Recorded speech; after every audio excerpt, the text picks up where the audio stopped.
Sevinç xanım, gələn fevralın 25-də, yəni müharibənin 4-cü ili tamam olacaq Bəli. və mən bu 4 ildə ki, siz, mən, digər bizim həmkarlar bu müharibənin gedişatını izləyirik.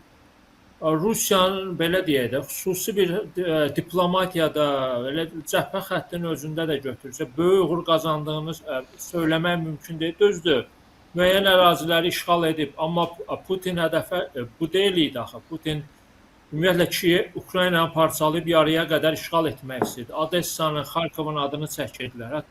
Hətta Rusiya qoşunları müharibənin ilk aylarında Kiyevə qədər gəlib çıxmışlar, amma sonra biabırcasına geri qaytarıldılar və 2 həftəyə Ukrayna hakimiyyətini devirmək planı Putinin alınmadı. Alınmadı, sonra müharibə uzanmağa başladı. Düzdür, Ukrayna da istədiyini əldə edəmədi. Əks həmlələr həyata keçirdi, hətta Kurska da bir həmlə həyata keçirdi ki, bəlkə bu Putinin siyasətini korrekt etməyə məcbur edər, amma alınmadı, açıq deyək. Ukrayna qoşunları Kursdan çıxmaq məcburiyyətində qaldı. Düzdür, Kursk əməliyyatını tam uğursuz adlandırmaq da mümkün deyil. Çünki Ukrayna ordusu Kursda qaldıqca Rusiya məcbur qaldı qoşunların bir hissəsini Kursk istiqamətinə yönəlsin. Bu da Ukrayna işğalının genişlənməsinə imkan vermirdi Rusiya üçün. Sonra xatırlayın, Prigojin məsələsi oldu. Putin ən yaxın dostu ona qarşı qiyam qaldırdı. Qoşunlarını geri çəkdi. Rostovu heç döyüşsüz ələ keçirdi. Yəni hətta Moskvaya qədər gedib çıxa bilərdi. Sadəcə onu biraz belə deyək də, tələyə saldılar və sonra öldürdülər. Daha sonra başqa planlar, Rusiya hərbi planları həyata keçirməyə çalışdı. İndi müharibə rutin halına gəlib çıxıb. Əgər müharibənin ilk aylarında, ilk illərində Ukrayna öz məhdud imkanları ilə savaşırdısa və sonrakı aylarda ta ki Türkiyədən bayraqdarlar ala bildi, Trumpın birinci prezidentliyi dövründə tank əleyhinə Javelin raket sistemləri verildi. İndi 4-cü ilinə az qalmış artıq raketlər verilir Ukraynaya. Orta və uzaq mənzilli raketlərin verilməsi də fikri var. Siz Trump'ı xatırlatdınız. Bəli, Trump hakimiyyətə gələn ilk aylarında Putini tərifləyir, Zelenskini aşağılayırdı. Elə Zelenski də Ağ Evdə görüş hamımızın xatirinizədir, necə aşağıladı onu. Amma indi bəli, durum tamamilə dəyişib.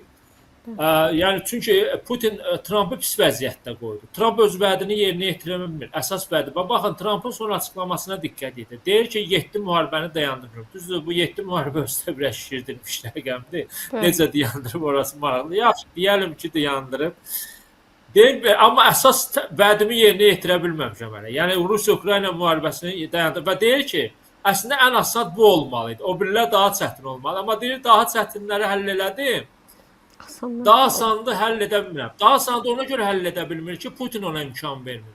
Alyaskadakı görüş də nəticəsiz qaldı, fiyaskoya uğradı.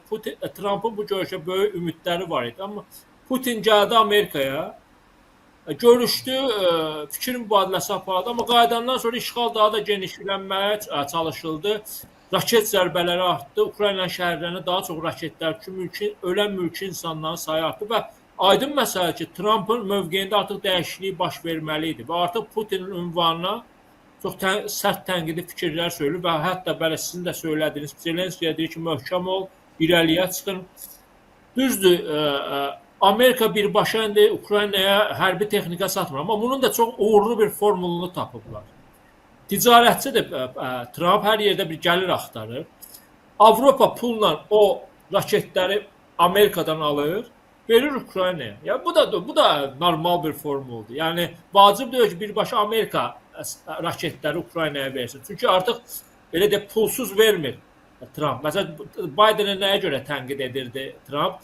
Deyirdi, sən Zelenskinin bütün tələblərini yerinə yetirdin, Amerika 100 milyardlarla dollar ziyana düşdü.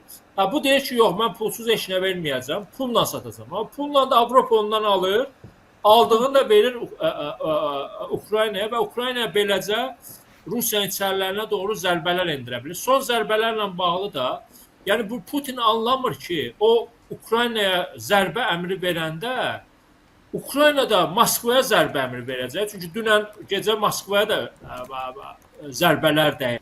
Yəni qarşılığı düzdür. İndi son aylarda Rusiya Müdafiə Naziri Moskva və ətrafının hava müdafiə sistemlərini daha da gücləndirir. Amma baxın da 100 dənə dron atılırsa, onun ən azı ikisi gedib harasa dəyə bilir. 95-ini havadan neytrallaşdırsalar da, ikisi üçü gedir dəyir hədəfə. Ukraynanın bu qədər güclü hava müdafiə sistemləri olmasa da, o da müqavimət gücünü artırır.